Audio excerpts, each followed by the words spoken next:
Jaya Radha Madhava Kunja Bihari.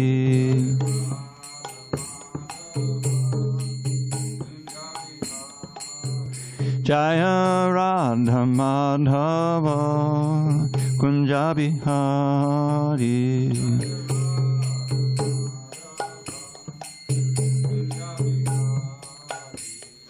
Gopi Janavallabha Girivaradhari.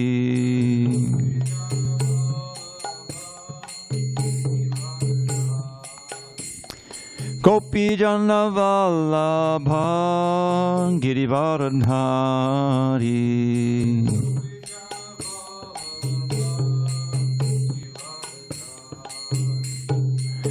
Yashodanandana Bhajana Ranjana.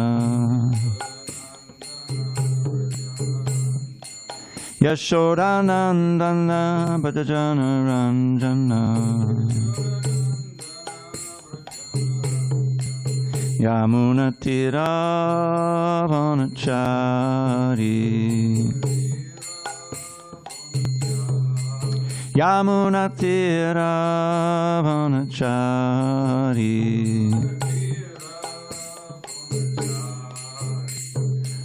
Hare Krishna, Hare Krishna, Krishna Krishna, Hare Hare, Hare Rama, Hare Rama, Rama Rama, Hare Hare.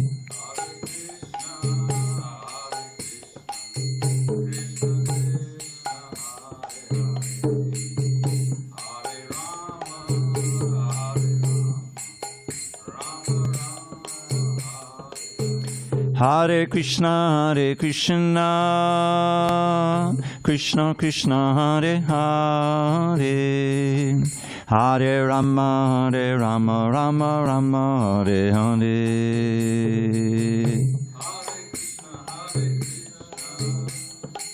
Krishna Krishna, Hare Hare, Hare Rama, Hare Rama, Rama Rama, Hare Hare. Hare Krishna, Hare Krishna, Krishna Krishna, Hare Hare, Hare Rama, Hare Rama, Rama Rama, Hare Hare. Krishna, Krishna Krishna, Hare Hare, Hare Rama, Hare Rama, Rama Rama, Hare. Jaya Radha Madhava Kunja Bihari. Radha Madhava Kunja Bihari. Jaya Om Vishnupad Paramahansa Paravajakacharya Ashtoto Tata Sri Srimad His Divine Grace Srila A.C. Bhaktivedanta Swami Prabhupada Ki Jai. ISKCON BBT Founder Acharya Srila Prabhupada Ki Jai. Jai Om Vishnupad Paramahansa Paravajakacharya Ashtottara Sri Srimad His Divine Grace Srila Bhakti Siddhanta Saraswati Thakur Ki Jai. Ananta Koti Vaishnavinda Ki Jai. Namacharya Srila Haridas Thakur Ki Jai. Srimad Bhagavad Gita Ki Jai. Samaveda Bhaktavinda Ki Jai. All glories to the assembled devotees. All glories to the assembled devotees. All glories to the assembled devotees. All glory to Shri Guru and Varanga.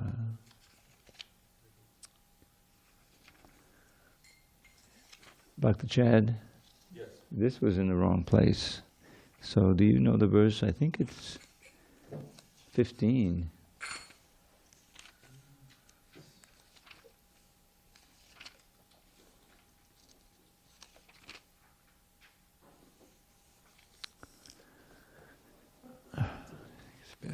For this.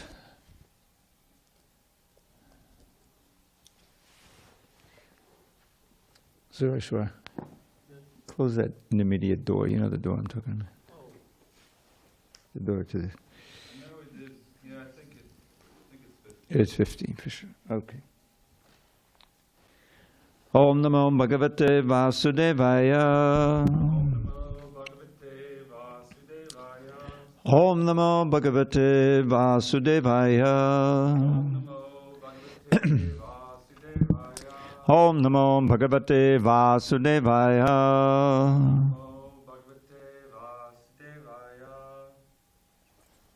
On this 6th day of May, 2024 in San Diego, we're reading from Srimad Bhagavad Gita as it is, translation and commentary by His Divine Grace, A.C. Bhaktivedanta Swami Prabhupada.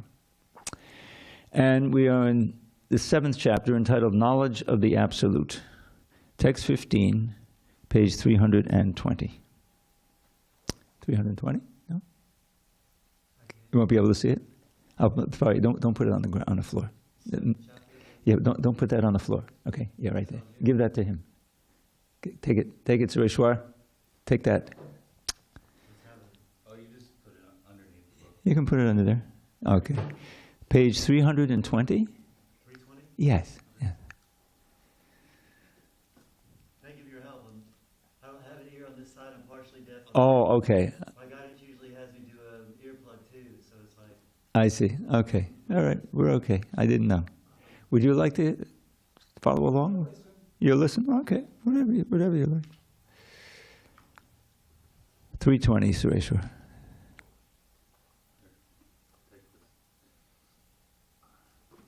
All right. Okay. Na, mam, dushkritano, mudha, namam dushkritano mudha, papadyante, naradamaha, papadyante naradamaha,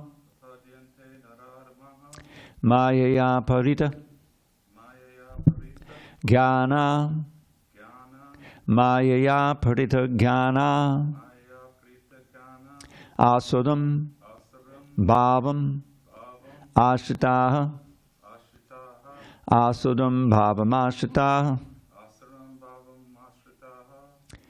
namam dushkritino mudha, papadyante naradamaha, mayaya parita jnana, asudam bhavam ashritaha, namam dushkritino mudha, papadyante naradamaha, mayaya parita jnana, asudam bhavam ashritaha, namam dushkritino mudha, papadyante naradamaha, mayaya parita jnana,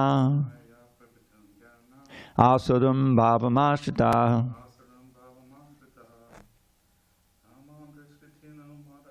namam dushkritino mudha, papadyante naradamaha, mayaya parita jnana, asudam bhavam ashritaha. Anyone online? Okay. Namam dushkritino mudha, Namam dushkritino mudha, prapadante naradhama, papadyante naradamaha, maya parito jnana, mayaya parita jnana, ashudam bhavam ashrita. asudam bhavam ashritaha. Okay, word by words, read along. Na, not, mam, unto me, dushkritina, miscreants, mudha, fools, or foolish. Papadyante, surrender, nara adamaha, lowest among mankind, mayaya, by the illusory energy, aparita, stolen, jnana, whose knowledge, asudam, demonic, bhavam, nature, ashrita, accepting. Translation. Those miscreants who are grossly foolish, who are lowest among mankind, whose knowledge is stolen by illusion, and who partake of the atheistic nature of demons, do not surrender unto me. So before I read this purport, I'm going to read the previous verse because they go together. And in this verse, Krishna explains how one who surrenders unto me can become free of the bondage of material life and return to Krishna. This divine energy of mind, consisting of the three modes of material nature, is difficult to overcome, but those who have surrendered unto me can easily cross beyond it. And then he describes 4 categories of people who do not surrender unto him, and Prabhupada will systematically describe them in this purport. Purport to 15. It is said in the Bhagavad Gita that simply by surrendering oneself unto the lotus feet of the Supreme Personality, Krishna, one can surmount the stringent laws of material nature. At this point, a question arises. How is it that educated philosophers, scientists, businessmen, administrators, and all the leaders of ordinary men do not surrender to the lotus feet of Sri Krishna, the all-powerful personality of Godhead? Mukti, or liberation from the laws of material nature, is sought by the leaders of mankind in different ways, and with great plans and perseverance for a great many years and births. But if that liberation is possible by simply surrendering unto the lotus feet of the Supreme Personality of Godhead, then why don't these intelligent and hard-working leaders adopt this simple method? The Bhagavad Gita answers this question very frankly. Those really learned leaders of society like Brahma, Shiva, Kapila, the Kumaras, Manu, Vyas, Devala, Asita, Janaka, Prahlad, Bali, and later on Madhvacharya, Ramanujacharya, Sri Chaitanya, and many others, who are faithful philosophers, politicians, educators, scientists, etc., surrender to the lotus feet of the Supreme Person, the all-powerful authority. Those who are not actually philosophers, scientists, educators, administrators, etc., but who pose themselves as such for material gain, do not accept the plan or path of the Supreme Lord. They have no idea of God. They simply manufacture their own worldly plans and consequently complicate the problems of material existence in their vain attempts to solve them. Because material energy or nature is so powerful, it can resist the unauthorized plans of the atheists and baffle the knowledge of, quote, planning commissions. The atheistic plan makers are described herein by the word duskritina, or miscreants. Kriti means one who has performed meritorious work. The atheist plan maker is sometimes very intelligent and meritorious also, because any gigantic plan, good or bad, must take intelligence to execute. But because the atheist's brain is improperly utilized in opposing the plan of the Supreme Lord, the atheistic plan maker is called duskriti, which indicates that his intelligence and efforts are misdirected. In the Bhagavad Gita, it is clearly mentioned that the material energy works fully under the direction of the Supreme Lord. It has no independent authority. It works as the shadow moves, in accordance with the movements of the object. But still, material energy is very powerful, and the atheist, due to his godless temperament, cannot know how it works, nor can he know the plan of the Supreme Lord. Under illusion and the modes of passion and ignorance, all his plans are baffled, as in the case of Hiranyakashipu and Ravana, whose plans were smashed to dust, although they were both materially learned as scientists, philosophers, administrators, and educators. Thus, duskritinas, or miscreants, are of 4 different patterns, as outlined below. And then he's going to systematically explain each of these 4 categories. 1, the mudhas are those who are grossly foolish, like hard-working beasts of burden. They want to enjoy the fruits of their labor by themselves, and so they do not want to part with them for the Supreme. The typical example of the beast of burden is the ass, or donkey. This humble beast is made to work very hard by his master. The ass does not really know for whom he works so hard day and night.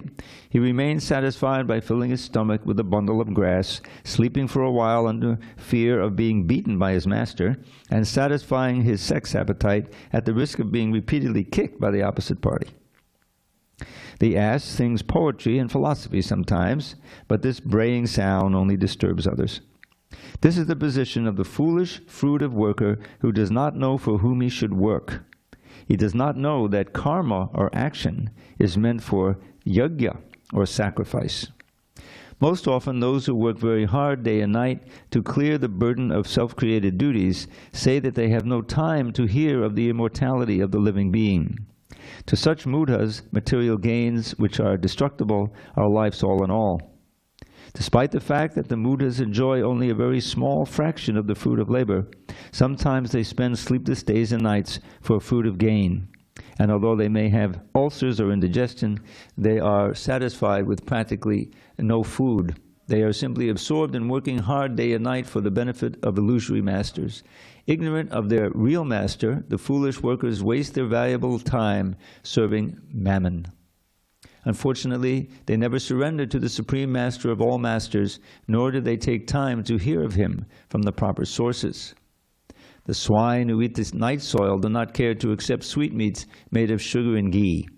Similarly, the foolish worker will untiringly continue to hear of these sense-enjoyable tidings of the flickering, mundane world, but will have very little time to hear about the eternal, living force that moves the material world. Om Jnana Timirandasya Jnanandana Shalakaya Chakshu Unmidatam Mena Tasmai Shri Gurave Namaha.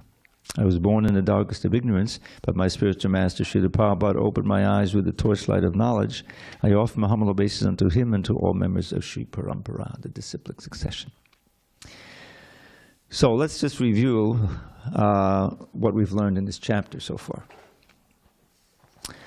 Krishna began the chapter by encouraging Arjuna, the student there, who's hearing all of this on the battlefield of Kurukshetra, that basically he's saying in the last chapter, I've taught you about the Ashtanga yoga system. Ashtanga yoga means eightfold process, beginning with yama and niyama.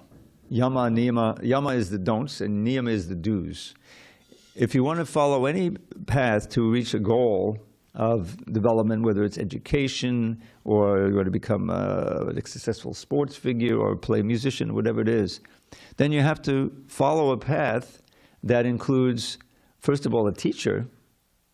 Oftentimes books are involved, and accepting what is favorable for such a path and rejecting what is unfavorable. For instance, a champion runner has to eat in a certain way. You have to practice and get in good shape, right? You have to take care of the body. You have to do all these things that have been done for a long time by successful runners, and you have a coach and all these things. So it's a marga. Marga means a path or a process. But the ultimate goal of such a physical activity is fame and glory and maybe financial success. But it's temporary because time passes and takes everything away. Anything you do that's on the bodily concept, it's an I'm going to be a champion runner, say. Well, obviously it's bound by time because you have to be in shape and you have to be young at a certain age. You age out, right? You can't do it. So that's true of everything material. It's always temporary. This is the basic principle of the Vedic wisdom, is that we want to go from the temporary to the eternal.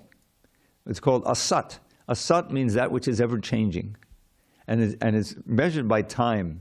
Time is pushing us forward, right? You get 1 year older, 1 year older, 1 year, and before you know it, you can't do the things you used to be able to do, and how disappointing that may be, or some relationship breaks off. Oh, what am I going to do now?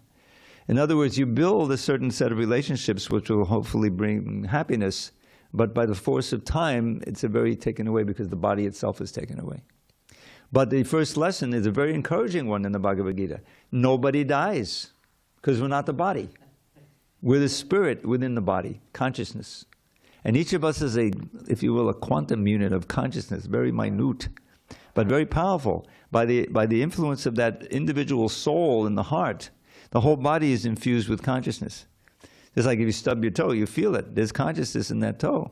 But you get down there and you cut your toenails, you don't feel it because there's no blood flow in there. The consciousness is carried through the blood. It's mentioned in the Bhagavad Gita, 2nd chapter. So this is a very important point, the first point. We have lived before and we will live again. It's very well known. Near-death experiences. Sometimes someone almost dies, but he gets resuscitated in the hospital.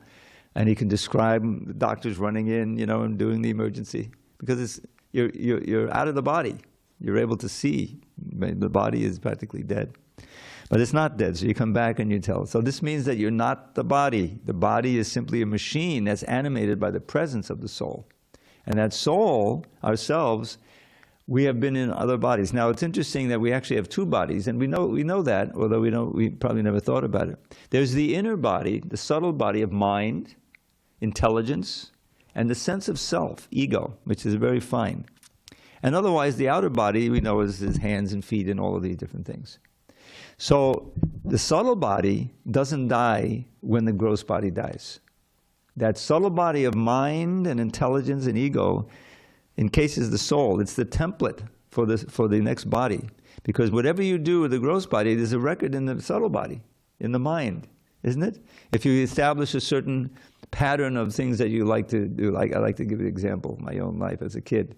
I had a serious chocolate habit, you know. I mean, a lot of kids do, you know, the chocolate sundae and those little, do they have many more kisses, the little chocolate kisses, solid chocolate? You know, because it's an addictive substance. It's very tasty, you know. So that I'm able to experience that because I have the senses, I have the tongue and the nervous system and so forth. And so that's creating a certain desire, an experience that felt in the mind and the heart. Oh, this is pleasure, you know. And as soon as it's pleasure, I want to do it again. I want to do it again, experience it again, right? So if you're not careful, you get a real Jones, I say, for this chocolate. So I moved on to other things as I grew up, you know. But the point is, it's either a gross or a subtle kind of addiction. You know, seeing certain kind of movies or hearing music, that's going on in the mind. You know, you don't see it, it's not as gross. But it's still a sensual experience, it gives you pleasure, and then it comes to an end, but then you want to experience it again and again and again. And at a certain point, you can't enjoy it anymore. You're on your deathbed, oh, all the things I used to enjoy, I can remember, I can't. But the desire is there in a subtle body. When the body breaks down as a machine, the subtle body, the mind, intelligence, and the ego, they carry the soul to the next body. And in this age, when we do so many things against the laws of God and really harmful to others, we may not, there's a judgment, you know, the judgment day. But there's a expansion of God called Yamaraj, who takes into account everything we've done, all our karma. Some of it may be good karma. We helped people, we sacrificed to help others. That's good karma. That'll get you a better birth. But if you're a vicious person, just like this eating of meat, we do not need to eat meat in order to live. I've been a vegetarian longer than I've been a Hare Krishna. And I've been a Hare Krishna for 51 years. So think about it. 76 years, still walking, talking, seeing, doing. Haven't had any meat since I remember, and the very idea of it, you know. Because if you use a little intelligence, you could say, oh, that meat once belonged to the body of a cow. Why should I cause all this pain to another living sentient being for no reason? There's no need. There's no need for that. Part of our, everyone knows, the Hare Krishnas, we give out this food, you know, on Sunday. It's all vegetarian, but it's more than just vegetarian food. It's prepared with love and devotion and offered to God, and therefore it becomes spiritualized, and it helps to you advance spiritually. It's a subtle science. But the main point here that we have to understand is that the whole point of yoga, the ultimate bhakti yoga, is to develop our consciousness in such a way that when we leave this body, we don't come back into a material body. We go to God's abode, right? Not heaven. Material heaven is a material place that is occupied by various demigods, and you can enjoy like anything for many, many thousands of years more. But still, it's temporary. When your pious credits are done, then you have to come back down to this realm. So heaven is not what we're looking for. We are looking for the kingdom of God, in which is characterized by eternity, knowledge, and bliss. It's called Satchidananda. This is our real nature. Now, all this knowledge is not coming from me. It's coming from the book, and it's coming from a whole line of realized souls who have experienced it. And there are historical records. We have a book called the Chaitanya Charitamrita, about an incarnation of God who came to teach this chanting of Hare Krishna, especially the dancing and the chanting we're known for on the street. You may have seen, you know, that's famous. Sankirtan. It's the best way to focus one's mind on God in the form of His name, and the effects are very purifying and very blissful. I mean, I'm not a realized soul, but I can tell you that, and anyone who's been around in the Hare Krishnas for a while, there's a certain pleasure you get that's not dependent on just the senses contacting the sense objects. It's really dependent on contacting the Lord in the heart through the process of yoga, bhakti yoga. So back to our text here. We'll go through the verses.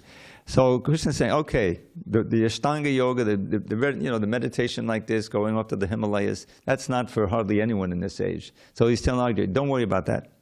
Maya Sakta Manaparta, I'm going to teach you now how your mind can naturally be attached to me, very easily, that anyone can practice it. So this is a very important chapter. And then he says, I'll declare to you in fullness knowledge, both phenomenal and numinous, means material and spiritual. Thus, this being known, nothing further remains to be known. Okay. He says, now, very few human beings take up this process. It's very rare to get this knowledge and understand it and follow it to the end.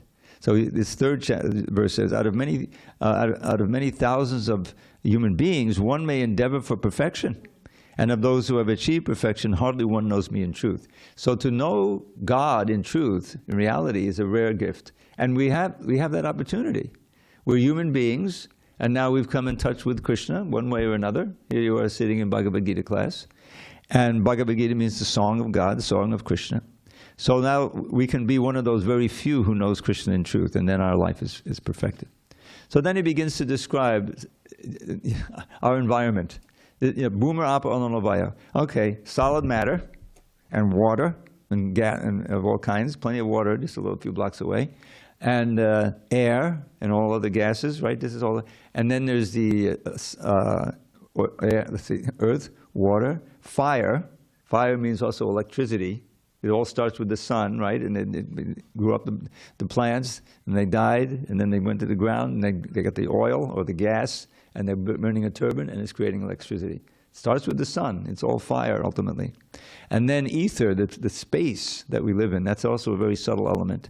And then comes the three I mentioned, mind, intelligence, and ego. These 8 are inanimate, but they're the building blocks for everything around us. So Krishna, he names them, and these are my energies. They're all emanating from God. Where else are they coming from? He says, besides these, there is the higher energy, the spiritual energy, which are the living entities, ourselves, called the Atma, or Jivatma. Each one of us is an Atma. And we are supporting the body. As soon as the soul actually leaves the body for good, the body has to be buried or burned, or it's useless. It doesn't work anymore. So the soul is the active principle in each body. And it's not just human bodies. Whether it's birds or animals or insects or even trees or plants, anything that is alive and shows some consciousness, you see, there's a soul in there. And that, just like us, but they're much, much degraded. So then Krishna says, all human beings, all living beings, created beings, have their sources in these 2 energies, the higher and the lower, the conscious energy and the material energy. So since they're all Krishna's energies, Krishna says, of all that is material and all that is spiritual in this world, know for certain that I am both the origin and the dissolution. So Krishna is the source of everything. So then Krishna says something very, very important. It's important. Therefore, there's no truth superior to me, because everything is emanating from me. Everything rests upon me as pearls are strung on a thread. Now, when you see a pearl necklace, if it's really a nice necklace, you don't see the thread. You see the pearls, right? And it's tightly woven, right? If it's high quality. Similarly, we see all of this material stuff, but we don't see the connecting force behind it, which is God Himself. That's what is being taught here. So then Krishna gives a series of verses in which He gives us a way in which we can remember Him, even in our daily life. We drink some water, He says, I am the taste of water. Now, how does Krishna say He's the taste of water? Well, think about it. He created the water, and He created us with the tongue. So the tongue and the water are both creations of Krishna. So in that way, He is the taste of water. So next time we taste water, we can think of this verse that, oh, Krishna created it. I am the light of the sun and the moon. I am the sound of Om. I mean, this is Om, in the Vedas, very common. And any sound, he says, I am I am that. I am the fragrances. So he's going through all the senses. Jnanam sarva tapaschasmi. I am jivanam. I am the life of all that lives. I am the austerity of the ascetics. I'm the seed of all existences. So he's the intelligent of all the intelligent, like that. So he goes through a whole list of things that we experience every day, more or less, and he's identifying himself with that. And then he introduces this idea of the modes of nature, and this is very important to understand how things are working. There's three basic modes: the mode of passion, the mode of goodness, and the mode of ignorance. And we can recognize them in our own lives. When we're in a real enjoying mood, you know, we maybe got our paycheck, you know, let me go out and enjoy, like, you know, like that. That's the mode of passion. The mode of passion. And people live by that. These guys on Wall Street, you know, that, maybe I can become a billionaire, you know, and they work like anything, get a degree from MIT, and they go and you know, they're able to rent an apartment in New York. Who knows how many tens of thousands that costs, you know, and everything. So that's solidly the mode of passion. They wake up thinking, okay, how can I be successful this day to improve my career, and then, you know, like that. So that's the mode of passion. Now the mode of ignorance means basically just giving up on life. You know, you're beaten around, you get fired, whatever, you know. And you basically just want to sleep, maybe get intoxicated, postpone, procrastinate. You know, you're not very clean. That's the mode of ignorance. Just let it flow. Just let, you know, I can't fight it anymore. That's an unfortunate situation. But it's, and it's not just one or the other. Sometimes you be in the mode of passion, then you just surrender to the mode of ignorance. Yeah, I can't do it anymore. I was reading, like in China, a lot of the young people are just giving up on the hard. There's not enough jobs, you know, and everything. So they're just, I forget what they call it, but they say they're just lying around in the middle of the day, you know. So that's the motive. They're surrendering to the mode of ignorance. The mode of goodness. Now, the mode of goodness is auspicious because in the mode of goodness you can develop spiritual knowledge. And that is a mode of peacefulness, cleanliness, inquiry, using philosophical inquiry, you know, being interested in, you know, ultimate reality, that kind of thing. So that's the mode of goodness. And these modes are competing with us in our lives. Sometimes one is dominant, one is another dominant, like that. So then Krishna says, so all beings, whether they're in goodness, passion, or ignorance, are manifested by my energy. I am, in one sense, everything, but I'm independent, not under the modes of nature. Krishna is not under the modes. He's the master of the modes. Deluded by the three modes, goodness, passion, ignorance, the whole world doesn't know me, who am above the modes and inexhaustible. So then this very important verse, the last verse that we read before the one we read today. Daivi yesha gunamahi, this divine energy of mine. Why is it divine? Because it's connected to God. That makes it divine. This material world is divine in that sense. Composed of these three modes, mamamaya, duratya, is very, very difficult to cross over. Because we're so conditioned and habituated to thinking, identifying ourselves with the body, which is false ego, false sense of self, and being involved, especially in this Kali Yuga, the present age, in trying to enjoy the senses and combating and working very hard. So it's very difficult to overcome, but those who surrender to me can easily cross beyond it. Now this idea of surrender, we're already surrendered. As soon as you say surrender, I said, why should I surrender? I got my independent ideas to do it. No.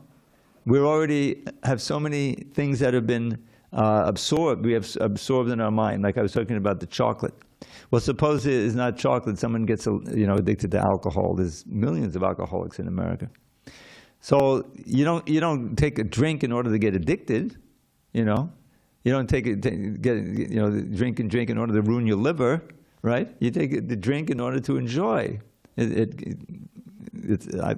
had alcohol in my early days, you know, and it's pleasant for a while. Luckily, I had the constitution where if I had a little too much beer, I drank with beer basically. I get sick, which was great because it meant that it was a negative experience. But okay, alcohol is all over the place, you know, it's everywhere. But that won't help you, you see, because you're surrendered to the alcohol.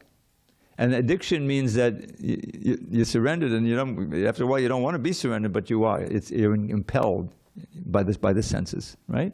It can be a drug, it can be, of course, nicotine, all kinds of things you can smoke and drink, and also experiences. You can be addicted to a certain kind of music, so many things, you know. So that's why this material energy is so difficult to overcome, because we're already surrendered to those things. We've given over our independence.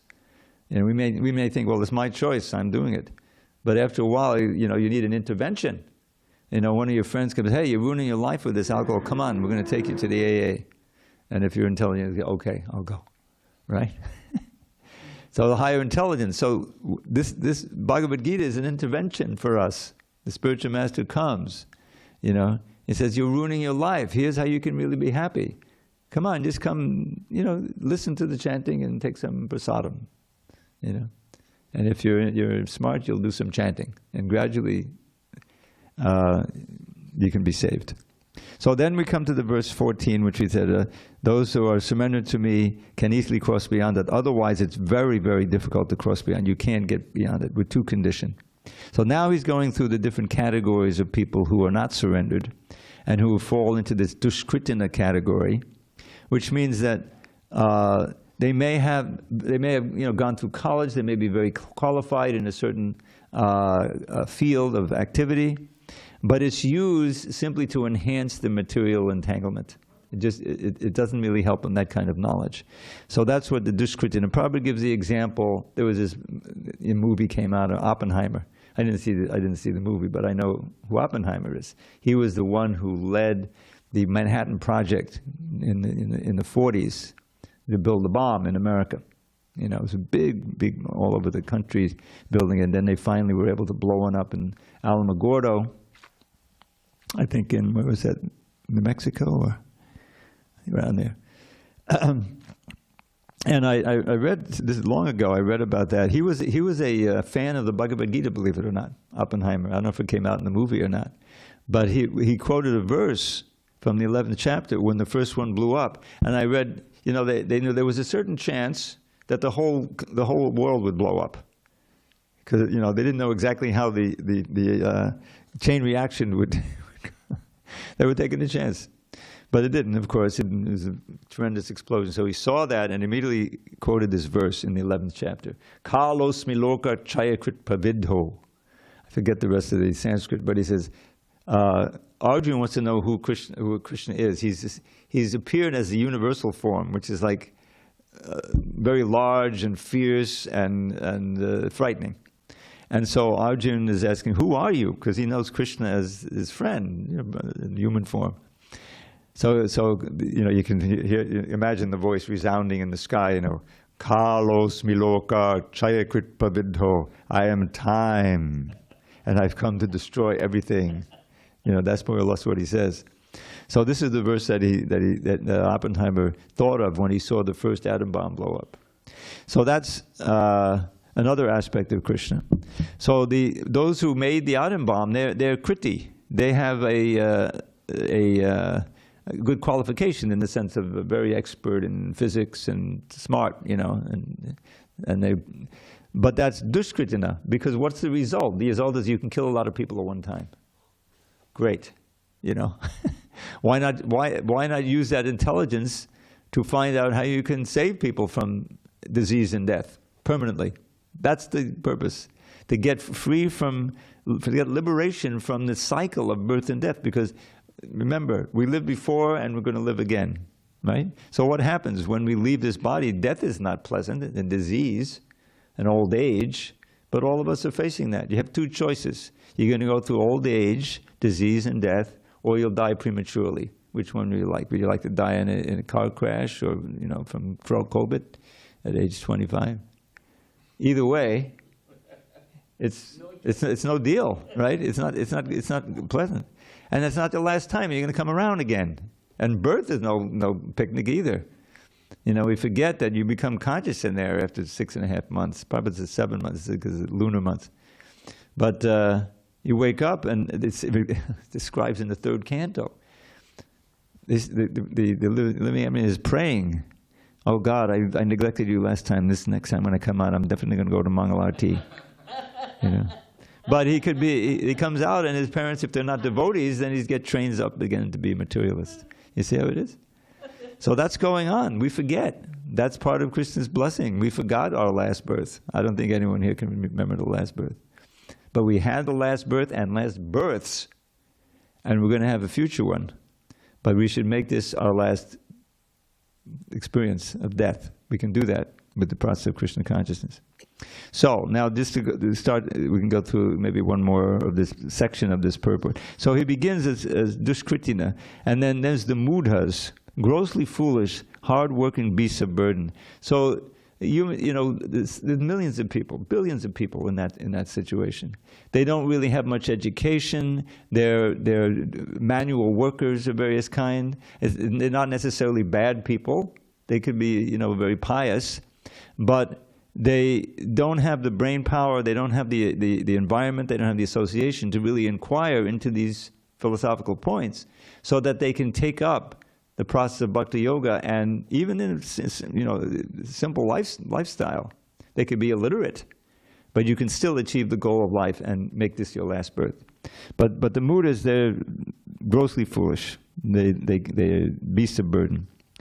So they work hard day and night, and they clear the burden of self-created duties, but they don't inquire into these important questions. So now we'll go into a second. We can read about the number 2. We're going to have to take a couple of days on this purport. It's very large. So we're near the top of 322. Number 2. Another class of dushkriti, or miscreant, is called the Naradama, or the lowest of mankind. Nara means human being, Adama means the lowest. Out of the 8,400,000 different species of living beings, there are 400,000 human species. Species means varieties, not in the official sense. Out of these, there are numerous lower forms of human life that are mostly uncivilized. The civilized human beings are those who have regular principles of social, political, and religious life. Those who are socially and politically developed, but who have no religious principles, must be considered Naradamas. Nor is religion without God religion, because the purpose of following religious principles is to know the supreme truth and man's relation with Him. In the Bhagavad Gita, the personality of Godhead clearly states that there is no authority above Him. He just said that in the previous verse, Mattak Paratanang Nanyan. And that He is the supreme truth. The civilized form of human life is meant for man's reviving the lost consciousness of his eternal relation with the supreme truth, the personality of Godhead, Sri Krishna, who is all-powerful. Whoever loses this chance is classified as Naradama. We get information from revealed scriptures that when the baby is in the mother's womb, an extremely uncomfortable situation, he prays to God for deliverance and promises to worship Him alone as soon as he gets out. So I just mentioned this. To pray to God when one is in difficulty is a natural instinct in every living being, because he is eternally related with God. But after his deliverance, and this deliverance, it means not after deliverance, but after he's been delivered, in other words, after he's born, after he comes out, the child forgets the difficulties of birth and forgets his deliverer also, being influenced by Maya, the illusory energy. It is the duty of the guardians of children to revive the divine consciousness dormant in them. The 10 processes of reformatory ceremonies, as enjoined in the Manusmriti, which is the guide to religious principles, are meant for reviving God consciousness in the system of Varnashram. Varnashram is a way of organizing society into 4 social classes and 4 spiritual groups. There's the Brahmins, who are the intelligentsia of society, very self-controlled, spiritual devotees. Then there's the Kshatriyas, who are natural leaders, and also the martial class. You know, now they're real Kshatriyas if they agree to be guided by the Brahmins. You see, otherwise they can easily become tyrants. You know? And then you have the Vaishyas, who do business and banking and also cow protection. They raise the cows and do farming. So they provide the wealth in society. And then you have the Shudras, manual laborers, who help serve the other folk. But that's the Varna side. The ashram side means the spiritual development. You have brahmacharis, or student life, and then you have married life. But after some time, there is something called vanaprastha, where the man and the woman, the children are grown up and they're living on their own. So the man and the women, they go to different holy places and cultivate spiritual life. And there's no physical contact at that point. And finally, the man is supposed to take sannyas and pursue the spiritual life alone, and the woman goes back and is taken care of by the elder sons. That's the idea.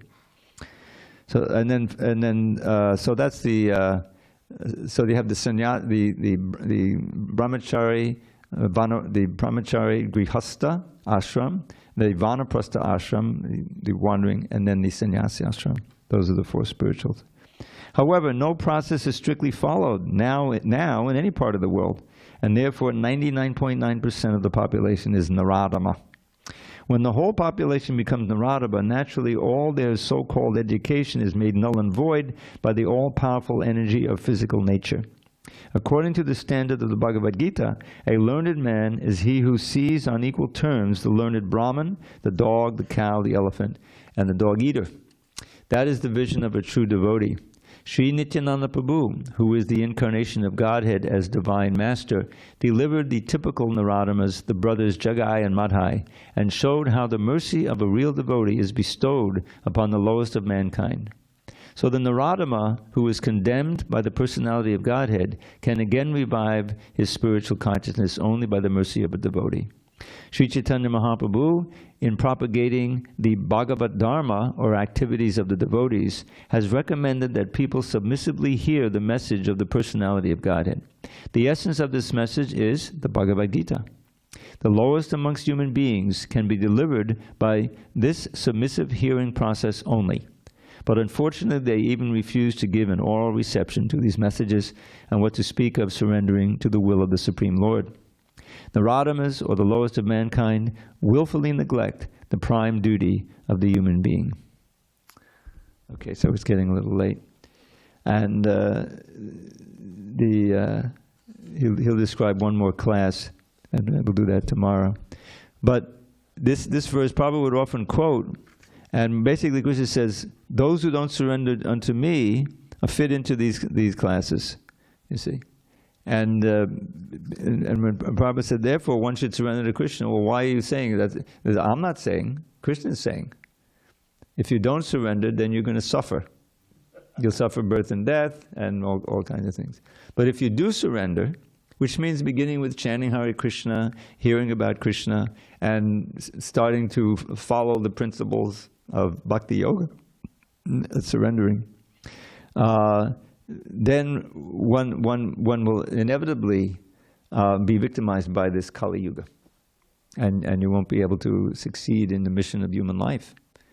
So there is a purpose to it, and it's a tragedy when it's wasted, because no matter how much you succeed on the material side, it's going to all be taken away by the passage of time. But whatever you do on the spiritual side, you will take with you.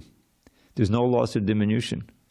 Krishna says in the second chapter, in this endeavor of Krishna consciousness, Bhakti Yoga, there's no loss or diminution, and even a little advancement on this path can protect you from the most fearful kind of danger, which is to lose the human form of life. And if you just come to one Bhagavad Gita class, you're assured of getting a human life in the next life, to again attend Bhagavad Gita class. Because it's part of the course. So this is Krishna's mercy, is that once you approach him, then he makes sure that you'll have a chance to keep doing that. But why prolong the agony? Why, we should try to make as much advancement as possible in this lifetime. We can even go back to Godhead. There's no bar. It's not like if you go to a university, well, how did you do on the SAT test? If you didn't do well enough, you can't get in.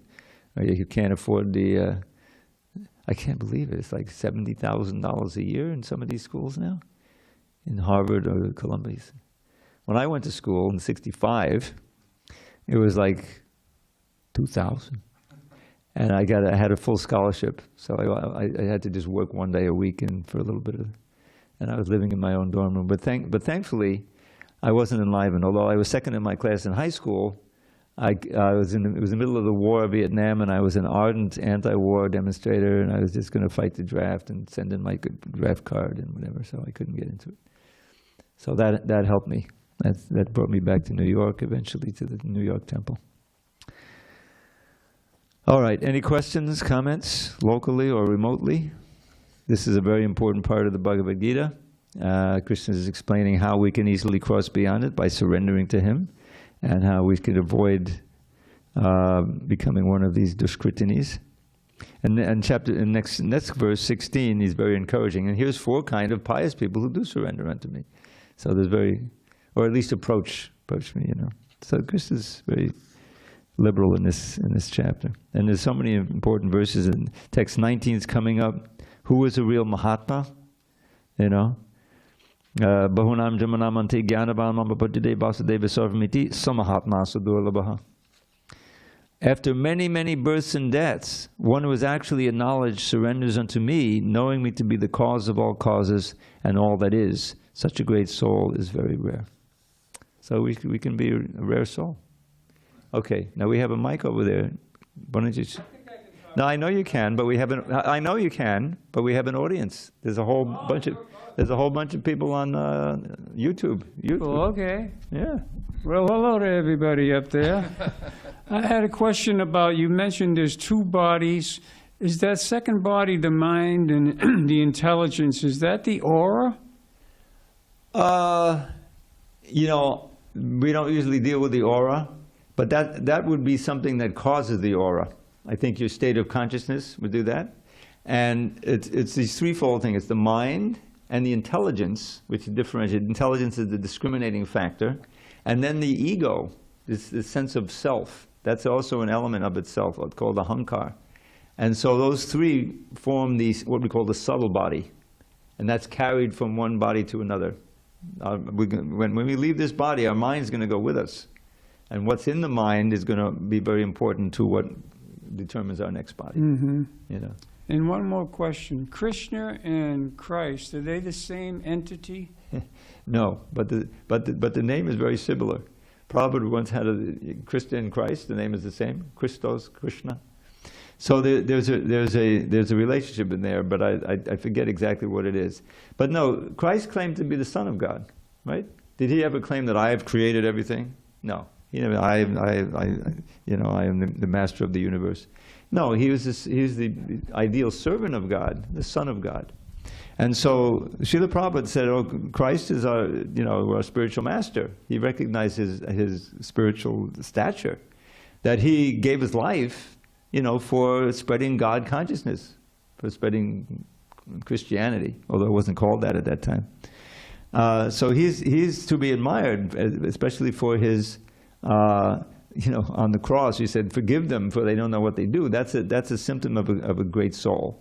Even though someone is being, is against you and torment, you don't get angry at them. You don't curse them or anything like that. You pray to God, please forgive him, for this thing. And we're just having another instance of that in our morning class with Prahlad. Yeah. You want to say something? Yeah, just one thing. Doesn't Christ, so Jesus Christ is Jesus, the Son of Christ, the Son of God. Son of God. Right. I think Christ, doesn't it mean God? I never heard that. I'm not really a student of Christianity. I don't know if that's so. Okay. Yeah, we can explore that. Sure. But I want to leave you with a little poem, because I never heard a poem. So yeah, and we have to end because the curtains will open at 8:15. So this is from the Shastra. I've taken some of the verses there and I turned them into little poems. So it says, don't waste this precious human life, dear friend, by working hard for hoggish happiness. Through bhakti yoga, worldly life transcend and learn to taste divine love's endless bliss. And it's not just a fantasy. We have many of our books describe the lifetimes of great souls who actually lived that life. And Srila Prabhupada was one of them. Okay, so let's adjourn now. Thank you for attending. You're welcome back tomorrow at the same time. And we'll have a nice ceremony with the deities there. And if you like, you can chant Hare Krishna. Now, you may think that, this is a men-only class, but actually we usually have some women here. And they're online, so let's see. We got through part of that purport. Naradama, think we did Naradamas. Yes. Yes, number 3.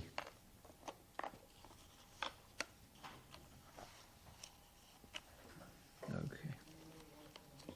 Tomorrow night.